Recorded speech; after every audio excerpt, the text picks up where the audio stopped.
Selamat datang kembali di pembahasan mendalam kita. Pernah nggak sih Anda merasa terbebani banget sama rasa bersalah? Atau mungkin lihat orang lain begitu? Nah, kali ini kita mau coba selami nih, emosi yang satu ini. Yang lumayan kompleks ya. Betul sekali. Ini emosi yang pun bisa sangat melumpuhkan loh kalau kita nggak tahu cara ngelolanya. Seringkali kita kayak kejebak gitu aja. Iya kan? Nah, untuk memandu kita nih, sumber utama kita hari ini dari bab 20 buku How to Change Anybody, karya David J. Lieberman.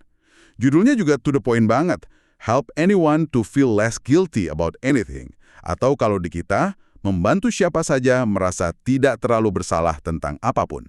Nah, Lieberman ini di bab ini langsung kasih argumen kunci. Dia bilang rasa bersalah yang cuma bikin kita diem, merenung terus-terusan tapi nggak ngapa-ngapain, itu sebenarnya nggak ada gunanya, malah bisa merusak. Dia bedain itu sama yang namanya penyesalan. Oh, oke. Bedanya apa tuh persisnya antara rasa bersalah yang pasif tadi sama penyesalan menurut Lieberman? Soalnya kan kita sering pakai gantian ya istilahnya. Bedanya itu lebih ke hasilnya. Rasa bersalah yang dia maksud itu bikin kita kayak terpaku di masa lalu, ya kan? Merasa jelek tentang diri sendiri, tapi nggak ada dorongan buat berubah. Nah, kalau penyesalan, di konteks buku ini ya, itu artinya kita ngaku salah, tapi ada dorongan kuat buat bertindak. Mau itu memperbaiki, atau minimal mastiin nggak keulang lagi. Nah, penyesalan yang kayak gini, yang dianggap konstruktif. Oke. Jadi, misi kita sekarang ini mau membedah gimana caranya mengubah rasa bersalah yang bikin stuck itu jadi penyesalan yang bikin kita bergerak terus jadi tindakan nyata gitu ya. Kita bakal kupas 4 langkah yang ditawarin Lieberman ini. Benar, bab ini ngasih semacam kerangka kerja ya, kayak peta jalan lah, buat keluar dari lingkaran rasa bersalah itu. Bukan berarti kita nyangkal kesalahan ya, tapi lebih ke mengubah energinya, dari yang negatif jadi positif buat pertumbuhan diri. Dan 4 langkah ini dirancang biar urut gitu, dilakukan satu persatu. Sip, mari kita masuk langkah pertama kalau gitu. Apa nih pondasi awalnya buat mulai lepasin beban rasa bersalah ini? Langkah pertama ini mungkin kedengerannya, ya jelas banget ya, tapi ini krusial, hentikan perilaku. Jadi kalau rasa bersalah itu datang dari tindakan atau kebiasaan yang masih kita lakuin, ya langkah paling penting ya berhenti dulu. Kenapa harus ini dulu? Kenapa nggak misalnya coba perbaiki kesalahannya dulu gitu? Gini, secara psikologis, kalau kita terus ngelakuin hal yang sama sambil ngerasa bersalah, itu bikin, disonansi kognitif yang gede banget di dalam diri. Kayak kita coba isi ember bocor, tapi lubangnya nggak ditambal dulu. Energi kita habis buat ngerasa bersalah aja, bukan buat berubah. Lieberman nekenin banget, nggak ada gunanya nyesal kalau sumbalnya masih terus ada. Jadi komitmen buat berhenti, mau itu langsung atau pakai rencana bertahap, itu sinyal pertama ke diri sendiri kalau kita serius mau berubah. Oh, oke. Masuk akal logikanya. Jadi komitmen awal ini kayak pernyataan niat yang kuat ya ke diri sendiri. Terus gimana kalau berhenti total tuh susah? Misalnya kayak kecanduan atau kebiasaan yang udah lama banget nempel. Nah, buku ini ngerti kok soal itu. Kalau berhenti seketika emang nggak realistis. Kuncinya itu bikin rencana yang jelas dan bertahap buat berhenti. Dan yang paling penting, mulai jalanin rencana itu.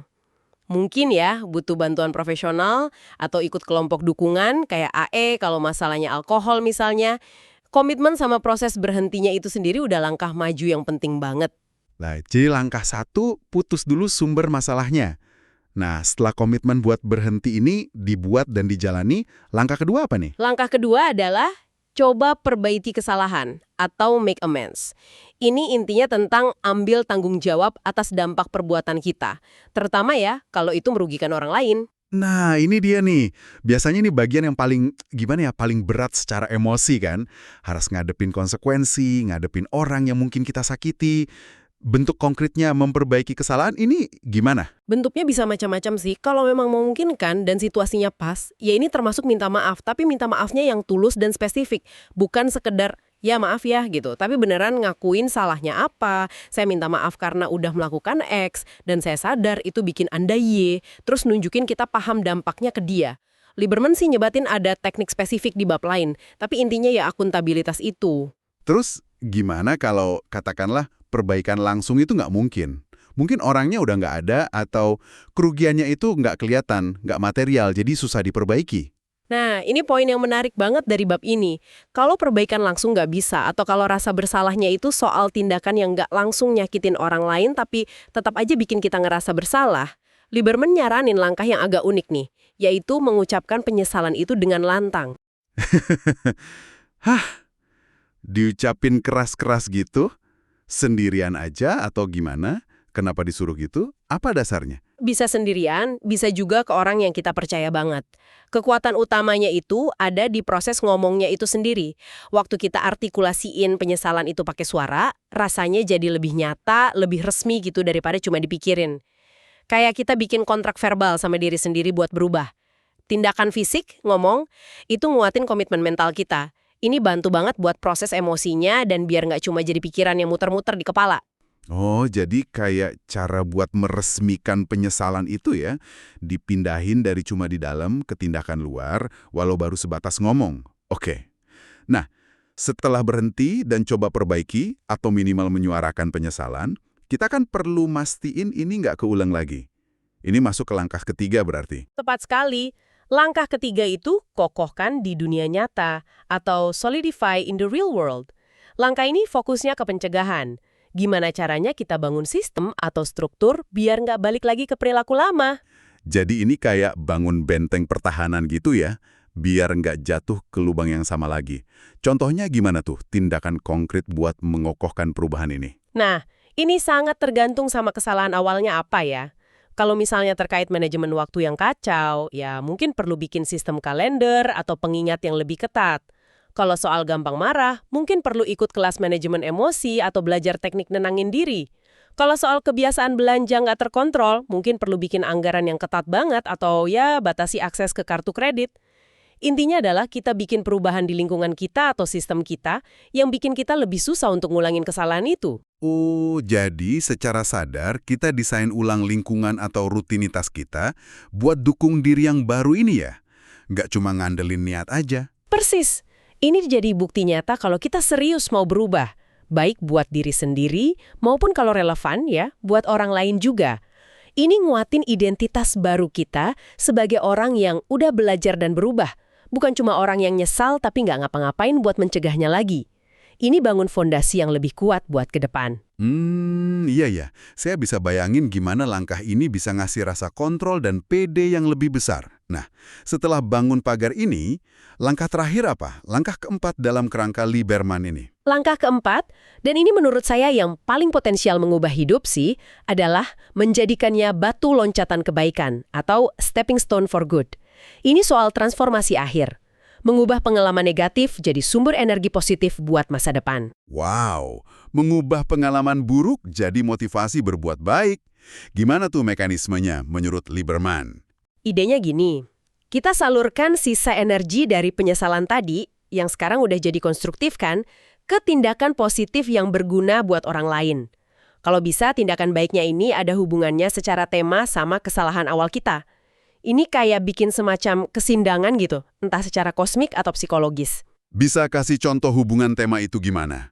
Misalnya ya, orang yang ngerasa bersalah karena dulu cuek banget sama lingkungan. Setelah dia lewatin 3 langkah pertama, mungkin dia jadi relawan buat konservasi alam. Atau orang yang bersalah karena suka nyebarin gosip, mungkin dia jadi berkomitmen buat aktif promosiin komunikasi yang positif di lingkungannya. Hubungan kayak gini bikin tindakan baiknya jadi lebih bermakna kalau dikaitin sama kesalahan masa lalu. Tapi gimana kalau nggak ada kaitan tema yang jelas atau nggak memungkinkan gitu? Nah, Lieberman bilang nggak masalah kok. Kalaupun nggak ada kaitan tema, cukup komitmen aja buat ngelakuin tindakan produktif atau kebaikan apapun yang sebelumnya nggak akan kita lakuin. Intinya adalah ambil tindakan positif sebagai hasil dari proses ini. Ini secara fundamental mengubah cerita di kepala kita. Dari saya orang yang salah karena X, jadi pengalaman salah X ini nginspirasi saya buat berbuat baik Y. Kesalahan itu jadi bagian dari cerita gimana kita jadi orang yang lebih baik. Wah, ini benar-benar reframing yang kuat banget ya. Bukan ngelupain kesalahan, tapi justru dijadiin bagian dari motivasi buat kontribusi positif. Nah, biar lebih konkret, di buku ini kan ada contoh si Joffrey yang merasa bersalah sama orang tuanya. Gimana keempat langkah ini diterapkan ke kasus dia? Iya, contoh Joffrey ini bagus banget buat ilustrasi. Lieberman ngebedah 2 kemungkinan. Kalau orang tua Joffrey masih hidup, sama kalau mereka udah meninggal. Coba kita lihat yang pertama dulu. Orang tuanya masih hidup. Gimana Joffrey nerapin langkah-langkah ini? Oke. Pertama, hentikan perilaku. Langkah 1. Joffrey harus tahu dulu tindakan spesifik apa yang nyakitin orang tuanya, terus stop. Kalau ini dipicu masalah lain kayak alkohol atau susah ngontrol marah, ya dia perlu cari bantuan khusus. Misalnya ikut AA atau terapi manajemen amarah. Ini sekaligus bagian dari mengokohkan di dunia nyata langkah 3 juga, yaitu bangun sistem pendukung. Kedua, coba perbaiki kesalahan. Langkah 2. Ya ini artinya minta maaf yang tulus dan spesifik ke orang tuanya, akui dampaknya. Selain itu, aktif nunjukin kasih sayang dan terima kasih sekarang, itu juga bagian penting dari perbaikan. Ketiga, kokohkan di dunia nyata lebih lanjut. Bikin komitmen yang nyata, misalnya janji nelfon seminggu sekali atau datang sebulan sekali, dan ditepati. Jadi bangun pola interaksi positif yang baru. Keempat, tindakan nunjukin kasih sayang dan bangun hubungan lagi dari langkah 2 dan 3 itu sendiri udah bisa dianggap batu loncatan kebaikan langkah 4 dalam konteks hubungan sama orang tuanya itu. Kelihatan ya gimana langkah-langkahnya itu nyambung satu sama lain, saling membangun gitu. Terus gimana kalau skenario kedua? Orang tua Joffrey udah meninggal. Rasa bersalahnya mungkin masih ada banget, tapi langkah 2 memperbaiki langsung kan udah nggak mungkin. Nah, disinilah langkah 4 menjadikannya batu loncatan kebaikan. Jadi penting banget. Dan bentuknya jadi beda. Karena Joffrey nggak bisa lagi minta maaf atau nunjukin sayang langsung ke mereka, dia salurkan penyesalannya itu ke tindakan positif buat orang lain, sebagai bentuk penghormatan atau dedikasi gitu. Contoh tindakannya apa tuh yang bisa dia lakuin? Lieberman masih sadaran, misalnya Joffrey bisa jadi relawan di panti jompo, kasih perhatian ke lansia lain yang mungkin ngingetin dia sama orang tuanya, atau dia bisa pakai pengalamannya buat bantu keluarga lain yang lagi konflik, mungkin jadi mentor atau fasilitator. Tindakan-tindakan ini jadi cara dia nebus kesalahannya dengan kontribusi positif ke dunia.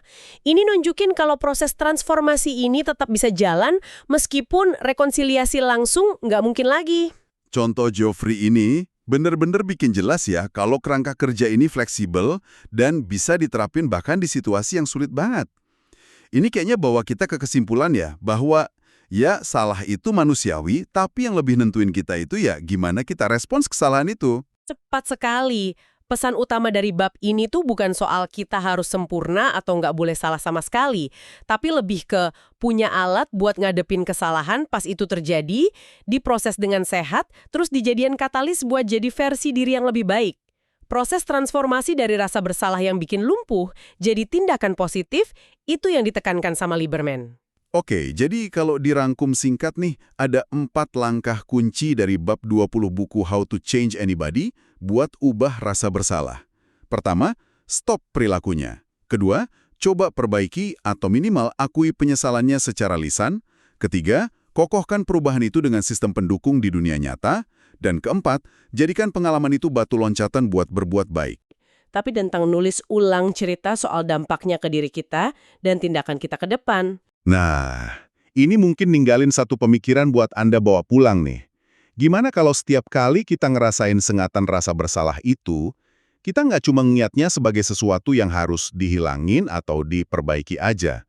Gimana kalau kita bisa latih diri kita buat ngeliatnya juga sebagai sinyal? Semacam undangan gitu buat introspeksi lebih dalam dan nemuin potensi pertumbuhan baru yang mungkin tersembunyi di baliknya. Jadi sebuah kesempatan bukan cuma beban. Sesuatu buat direnungkan mungkin. Wah, refleksi yang bagus itu buat menutup diskusi kita. Terima kasih sudah menyimak pembahasan mendalam kita kali ini. Semoga kerangka kerja dari David Lieberman ini bisa ngasih perspektif baru buat Anda ya, baik buat diri sendiri maupun dalam memahami orang lain. Sampai jumpa di kesempatan berikutnya.